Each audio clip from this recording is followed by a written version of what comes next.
karir.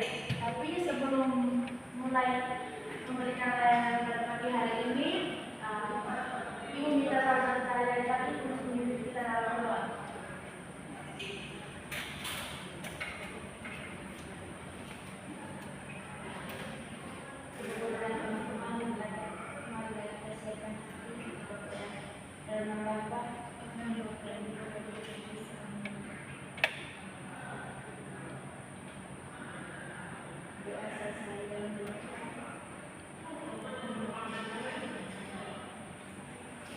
Oke, baik adik-adik, maaf pada hari ini kendalanya ada di yang setia. Jadi Ibu akan memaparkan pakai laptop saja. Oke, baik adik-adik, sebelum mulai Ibu absen dulu ya. Veronica, Hadir Ibu.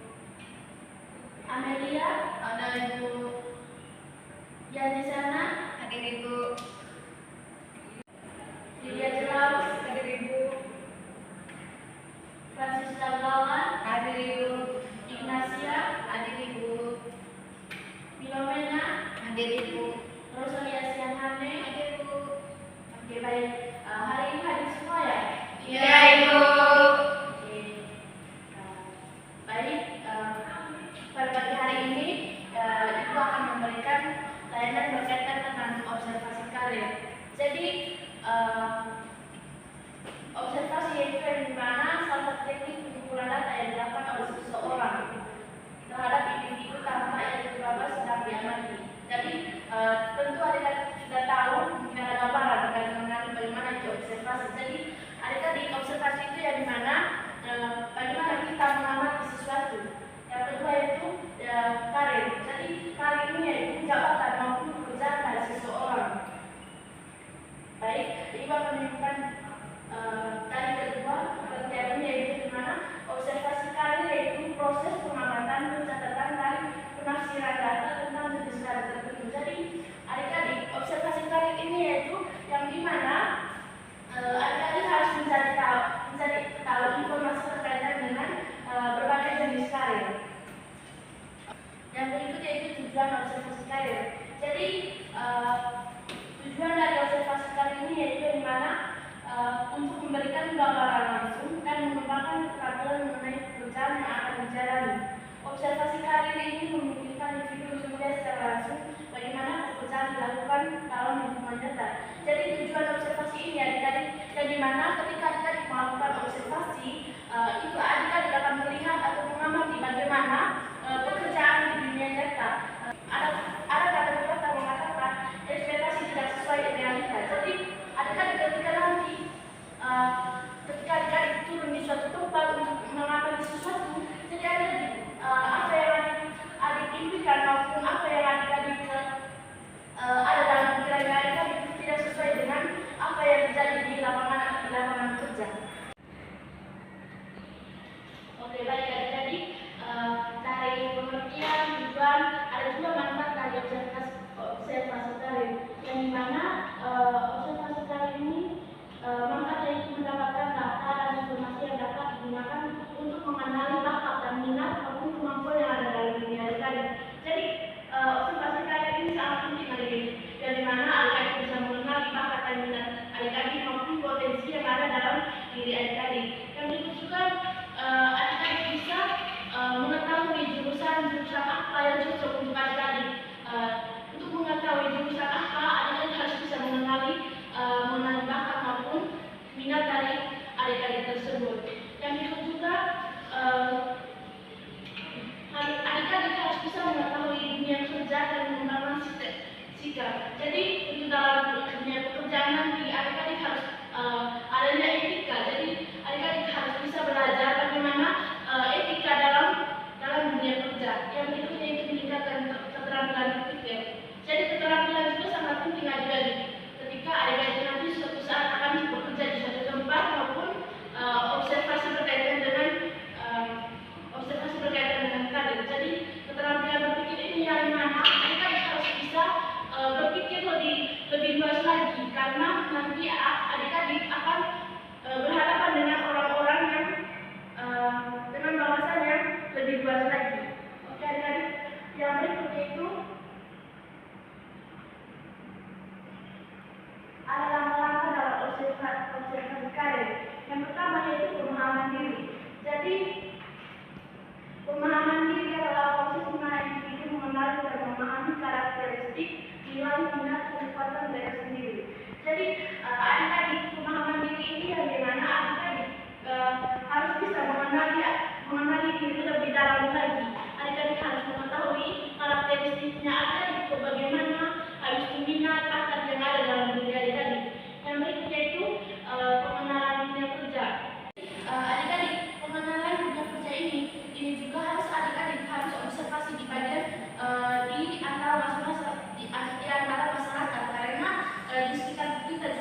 tujuan adik-adik untuk ke depannya itu bagaimana.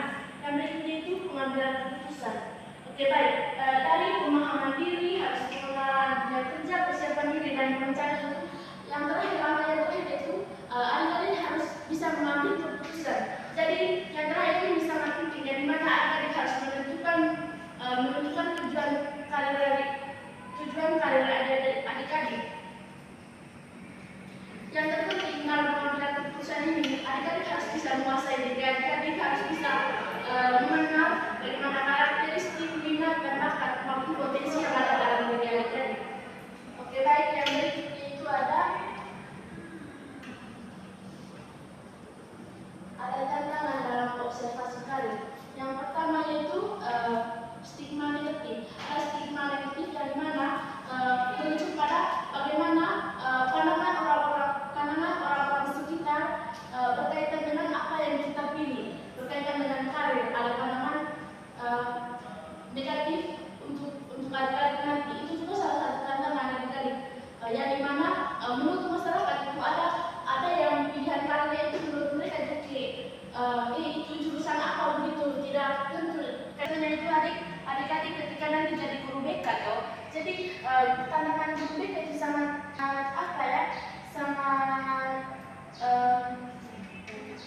sangat banyak untuk adik-adik nanti ketika jadi guru BK, karena guru BK kan ini akan menjadi salah satu permasalahan juga, bukan karena kesalahannya di guru BK-nya, tapi pandangan dari masyarakat begitu.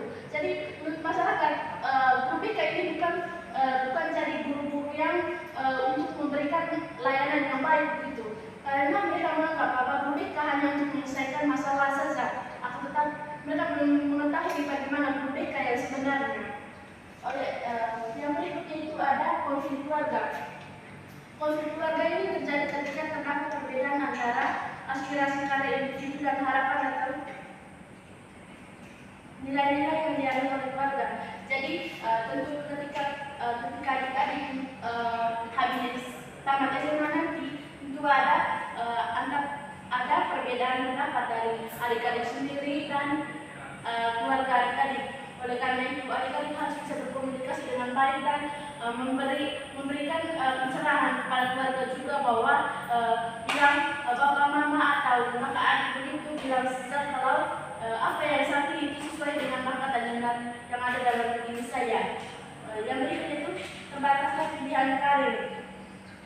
Terbatasnya pilihan karir seringkali disebabkan oleh faktor seperti pendidikan, habis itu dan kondisi ekonomi di daerah dengan akses pendidikan yang rendah atau kurangnya individu mungkin tidak memiliki banyak pilihan untuk memilih jalur karir sesuai dengan minat mereka. Yang berikutnya itu keterlambatan studi formal. Jadi keterlambatan dalam menyelesaikan studi formal ini menjadi hambatan yang signifikan dalam pengembangan karir individu. Yang berikut kurangnya keterampilan yang dibutuhkan. Jadi kurangnya keterampilan yang dibutuhkan di sini yang dimana tantangan besar dalam dunia kerja saat ini, dimana banyak tenaga kerja dengan keterampilan khusus dan relevan. Jadi adik-adik penting sekali yang namanya keterampilan. Kalau tidak adik-adik tidak memiliki keterampilan dalam dunia kerja nanti, tentu adik-adik itu mempunyai saingan sangat banyak. Karena itu mulai dari sekarang adik-adik harus bisa mengenal diri adik-adik dan harus mempunyai keterampilan, baik itu di dunia kerja maupun di dunia perkuliahan. Yang berikutnya itu ada baik adik-adik, tadi ibu sudah menjelaskan ada tantangan dalam observasi karir. Oke, baik adik-adik, sebelum lanjut ibu lihat adik-adik sudah kayak loyo, habis itu ada yang nanggung. Ibu minta satu dari adik-adik, mungkin ada yang bisa alis sedikit. Silakan maju.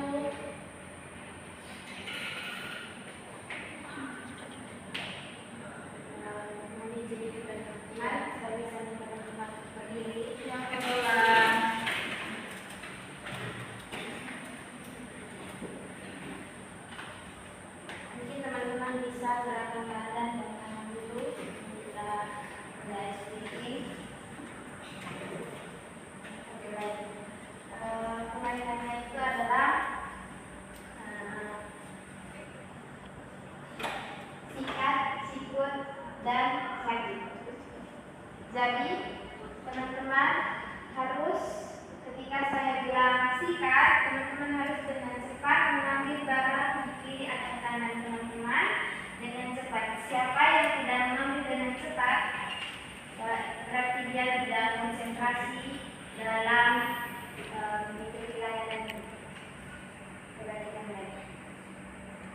sakit, sakit, sikat,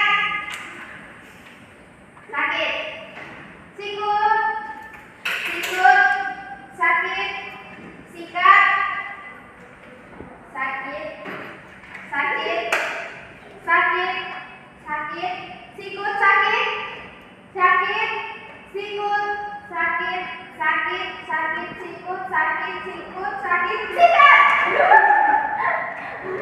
Baik, Ibu. Oke, baik dari terima kasih. Sudah sepakat? Sudah, Ibu. Baik, kita lanjutkan lagi ya. Baik, dari tantangan yang saya jelaskan tadi, tentu dalam sebuah tanaman yang namanya tanaman itu kan pasti harus ada solusi. Oke, baik, kita akan memberikan beberapa solusi untuk berkaitan dengan tantangan tadi. Oke, baik. Yang pertama yaitu mengidentifikasi hambatan yang dihadapi. Jadi mengidentifikasi hambatan ini yaitu yang dimana langkah pertama untuk mengatasi tantangan yang ada. Dengan mengidentifikasi hambatan yang dihadapi, adik-adik harus memahami secara jelas hambatan tersebut. Oleh karena itu, adik-adik harus mencari tahu strategi apa yang digunakan untuk mengatasi tantangan ini. Jadi adik-adik harus mencari lebih dalam lagi kira-kira tantangan ini disebabkan oleh apa. Yang kedua itu menetapkan tujuan yang jelas dan realistis. Setelah hambatan diidentifikasi, yang selanjutnya yaitu di mana menetapkan tujuan yang jelas dan realistis. Tujuan harus spesifik dan relevan dalam batas waktu. Dengan memiliki tujuan yang baik, individu atau tim dapat fokus pada pencapaian hasil tertentu dan memudahkan pengukuran kemajuan. Jadi tujuannya realistis ini adik-adik yang dimana juga membantu adik-adik untuk memotivasi karena mereka memberikan harapan bahwa pencapaian itu mungkin dilakukan. Jadi adik-adik harus bisa menetapkan tujuan yang jelas dan realistis berkaitan dengan karir adik-adik. Yang berikutnya itu meningkatkan keterampilan yang kompetensi. Jadi meningkatkan keterampilan dan kompetensi merupakan bagian penting dalam mengatasi tantangan. Hal ini bisa dilakukan melalui pelatihan maupun kursus online atau pengalaman yang telah dialami oleh adik-adik. Jadi dengan adik-adik harus bisa meningkatkan keterampilan maupun kompetensi yang ada dalam diri adik-adik. Yang berikutnya itu menjalin jaringan dan mendapatkan dukungan. Adik-adik menjalin jaringan ini yaitu di mana adik-adik harus bisa menjalin hubungan dengan komunitas maupun orang sekitar adik-adik agar sama-sama menyelesaikan tantangan. Adik-adik untuk menyelesaikan tantangan yang ada, adik-adik tidak boleh mencari solusi sendiri, tetapi adik-adik harus bisa menyampaikan apa yang adik-adik alami itu dengan orang terdekat adik-adik, baik itu orang tua, dan kalau adik-adik bergabung dengan komunitas yang ada juga atau organisasi, adik-adik harus bisa menyampaikan kepada mereka dan meminta dukungan maupun solusi dari mereka. Yang berikutnya itu tetap fleksibel dan terbuka terhadap perubahan. Jadi fleksibel adalah kunci untuk beradaptasi dengan perubahan situasi atau kondisi yang tidak terduga. Jadi adik-adik harus terbuka, apalagi kedepannya itu ada perubahan berkaitan dengan pekerjaan maupun karir. Karena kita tahu karir itu tidak selamanya itu tetap begitu. Tentu adanya perubahan. Oleh karena itu adik-adik harus bisa menyesuaikan diri dengan adanya perubahan. Yang berikutnya itu mempertahankan semangat dan motivasi. Jadi mempertahankan semangat dan motivasi ini Ibu berikan solusi, yaitu adik-adik harus tetap semangat walaupun banyak tantangan yang adik-adik miliki.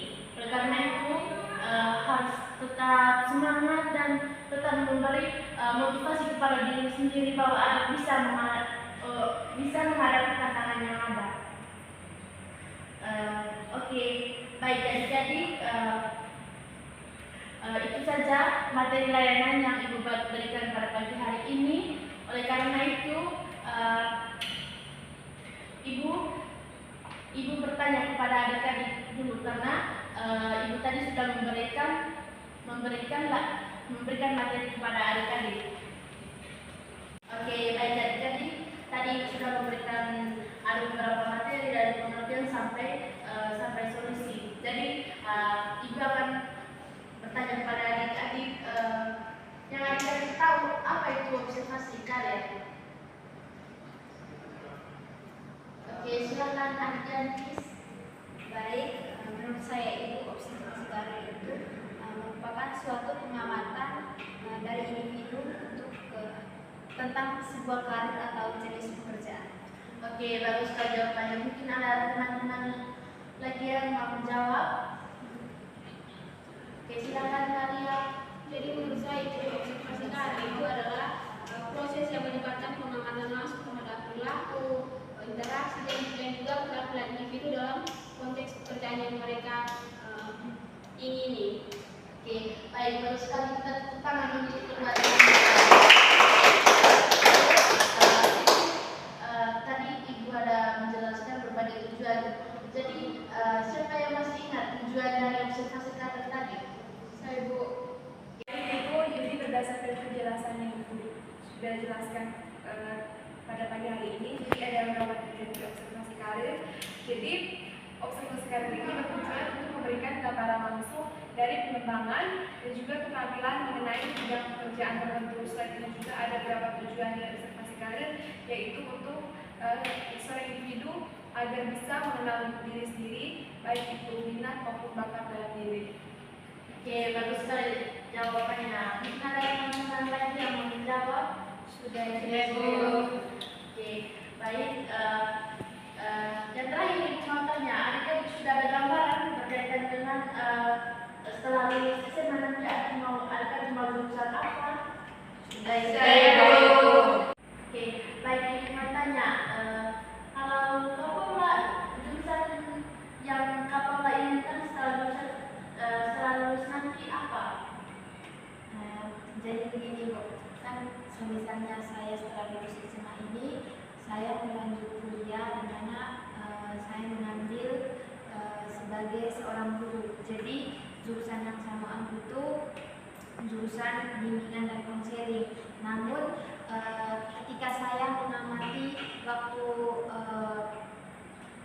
pergi ke rumah sakit ataupun nonton di berita, misalnya kayak mengamati seorang dokter, itu ketika dia melakukan pemeriksaan terhadap pasien itu saya tertarik juga melihat itu. Saya juga pengen seperti seorang dokter. Namun melihat dari kesukaan saya dan juga bakat yang saya miliki, saya ingin menjadi seorang guru. Maka dari itu setelah saya mengamati berbagai banyak pekerjaan, misalnya kayak pekerjaan seorang dokter, pengacara di berita, terus juga guru, di mana di sekolah juga melihat guru-guru mengajar, itu membuat saya termotivasi dan terinspirasi untuk bisa mengembangkan dan meneruskan apa yang saya inginkan. Oke, baik, bagus sekali. Jadi gimana keputusan yang Kapolda tadi sudah ditetapkan bagaimana Kapolda nanti menjadi guru. Oleh karena itu kembali kepada diri Kapolda harus bisa mengenali bakat maupun potensi yang ada dalam diri tadi. Oke, semangat terus untuk adik-adik ya. Ya, Ibu. Terima kasih. Oke, baik adik-adik, layanan Ibu pada pagi hari ini selesai.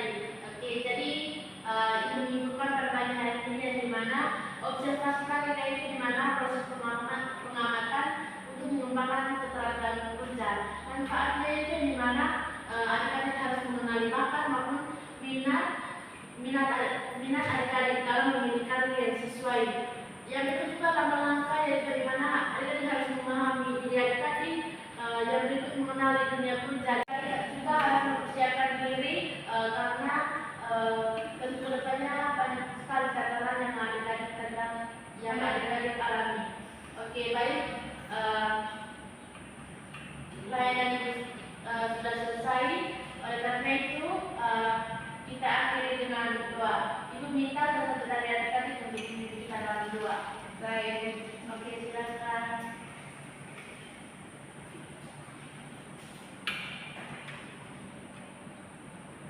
Ibu guru dan teman-teman semuanya membaca saya tadi di Al-Quran. Izinkan saya berdoa menurut bacaan saya ke dalam Al-Quran. Berdoa dimulai dan menghormat.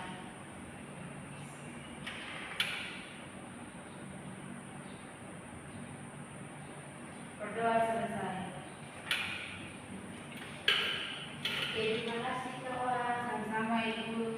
Oke, baik adik-adik. Selanjutnya masih ada mata pelajaran lain? Ada. Baik adik-adik, terima kasih. Sampai ketemu kembali. And I'm down for this.